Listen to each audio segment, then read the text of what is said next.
বন্দে পুরুষোত্তম। আপনাদের সবাইকে আমার প্রণাম। ব্রাহ্মণ মানে যার ব্রহ্মজ্ঞান। কার ব্রহ্মজ্ঞান থাকে? আমাদের ইন্দ্রিয়ের উপর যাদের অধিকার আছে, কন্ট্রোল আছে।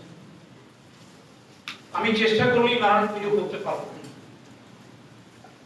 আমি হাজার চেষ্টা করলেও শিবের মন্ত্র উচ্চারণ করে তার সেবা করতে পারবো না। ঈশ্বর, তাকে তো আমরা কেউ দেখিনি। তাই ঈশ্বরের সেবা করার সেবাই যারা ওম মন্ত্রটিকে যারা হৃদয় দিয়ে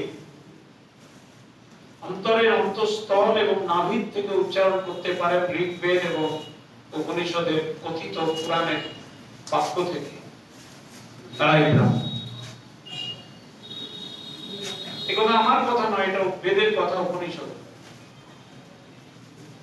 আমি আপনাদের আশীর্বাদে বেদ পড়েছি, উপনিষদ পড়েছি, পুরাণ পড়েছি, কম্পারেটিভ রিজিওনাল রিলিজিয়াস ডক্ট্রিন পড়াশোনা করেছি, বাইবেলও পড়েছি, কোরআনও পড়েছি, গীতাও পড়েছি, ইন্টারপ্রিটেশন পড়েছি।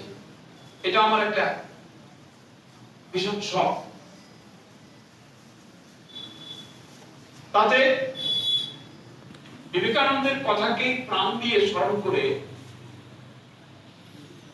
আমার ছেলে আমেরিকা থেকে, তাকে বলেছিলাম তোমার কাছে আমি যেতে পারি, একটাই শর্ত, শিকাগো তার ফলটি দেখাতে হবে এবং ভারতবর্ষের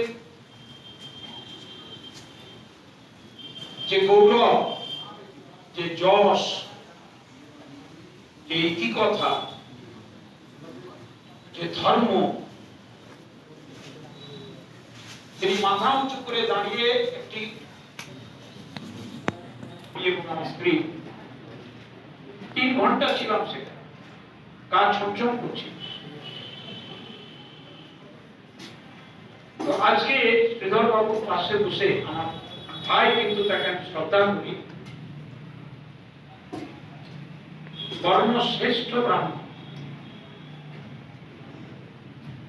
সমাজের বর্ণশ্রেষ্ঠ কারা ব্রাহ্মণ,